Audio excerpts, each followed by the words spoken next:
செங்கல்பட்டு மாவட்டம் கிளாம்பாக்கம் பேருந்து நிலையத்தில் இரண்டாவது நாளாக தென் மாவட்டங்களுக்கு போதிய பேருந்துகள் இயக்கப்படாததின் காரணமாக பயணிகள் வாக்குவாதத்தில் ஈடுபட்டனர்.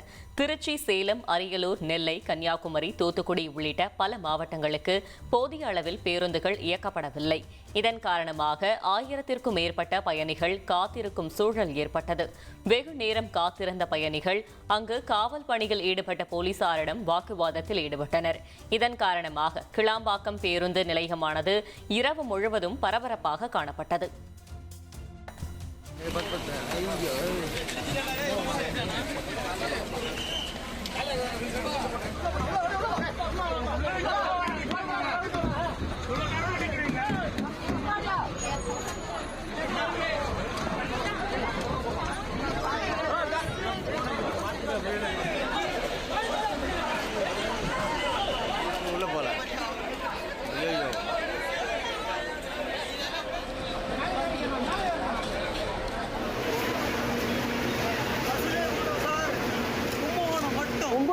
வெயிட் பண்றேன் சார்.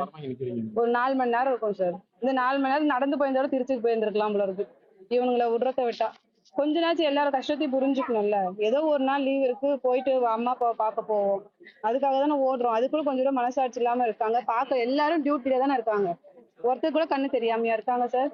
எல்லா மாவட்டத்துக்கும் திருச்சி, திண்டுக்கல்,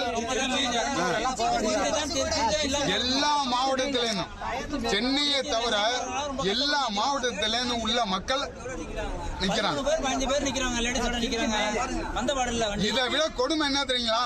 ஒரு கர்ப்பிணி தாய் அவங்களும் நிக்கிறாங்க. ஒரு 4 மாச வயசுல 4 மாச சிசுவை வயசுல வச்சிருக்கிற ஒரு பெண்ணும் நிக்கிறாங்க. எல்லாம் பக்கம் ஒரு இவ்வளவு பெருசை கட்டி வச்சுட்டு அப்புறம் எதுக்கு இங்க ஃபுல்லா பாய்ஸ் எல்லாம் ஏறாங்க, ஜென்ஸ் எல்லாம் ஏறிடுறாங்க. லேடிஸ் எப்படி ஏற முடியும்? வர பஸ்ஸா ஓடிக்கொண்டு போய் அங்க நிற்கிறாங்க. அப்புறம் எதுக்கு ஒரு டிரான்ஸ்போர்ட் மினிஸ்டர் இருக்காங்க? 1.5 மணி நேரமா நிக்கிறேன் இந்த கிளம்பாக்கம் பஸ் ஸ்டாண்ட்ல. ஒரு பஸ் கூட கிடையாது. வர பஸ் ஃபுல் ஆகுது. 1.5 மணி நேரம் ஃபேமிலியோட நிக்கிறேன். நான் எப்பதான் பஸ் வந்து தெரியல. எனக்கு கோயம்பேடுல பிரச்சனை இல்லை. நான் மல்ல கோயம்பேடு வந்துட்டு பண்ருட்டி போகணுமா கல்லூரி போகணும், நான் மல்லே போயிடுவேன். இந்த பஸ் ஸ்டாண்ட்ல வந்து 1.5 மணி நேரம் கூட ஒரு பஸ் கூட வரல சார். அதிமுக்கிய விவரங்களை அனைவருக்கும் புரிய வைக்கும் பாட்காஸ்ட். உலக அதிகம் தவிர்க்க முடியாத முதல் மக்கள் வளைகுடா நாடுகள் பிரான்சிஸுக்கு பிரியா சம்பவங்களை தேடி களத்திற்கே உங்களை அழைத்து செல்லும் ஸ்பாட்லைட். அங்க இருக்கக்கூடிய கள விவரங்கள் என்ன? அமலாக்கத்துறை கடந்த 5 வருஷமாவே சார் எனக்கு ரொம்ப பிடிக்கும். அவர் வர்றதுக்காக எங்களுடைய நியாயமான கோரிக்கை. Even at the cost of stopping. பார்வையாளர்களையும் செய்திக்குள் பங்கெடுக்க செய்யும் மக்கள் குரல். 50 ரூபாய் எங்களுக்கு தண்ணிக்கு ஒரு தீர்வே இல்லைங்க. 10 வருஷமா எங்களுக்கு சரியான ஒரு விடிவு கிடைக்கவில்லை. 60,000 ஏக்கருக்கு தான் கேட்கிறோம். பிச்சை கேட்கறாங்க. புத்தம் புதிதாக வித்தியாசமாக ஹெலிகாப்டர்களின் உதவி என்ன படிக்கலாம்ன்றதுல பேரண்ட்ஸும் என்கரேஜ் பண்ணணும், ஸ்டூடெண்ட்ஸும் தேர்வு செஞ்சு. எனக்கும் சீமானனுக்கும் பெரிய வித்தியாசம் இல்லைங்க. ஒரு பாயிண்டா சொல்லணும். உங்களுக்கான தலைவர்களை பொழுதுபோக்கு தளத்தில் தேடாதீர்கள், போராட்ட களத்தில் தேடுங்கள். அனைத்தும் உங்களுக்காக.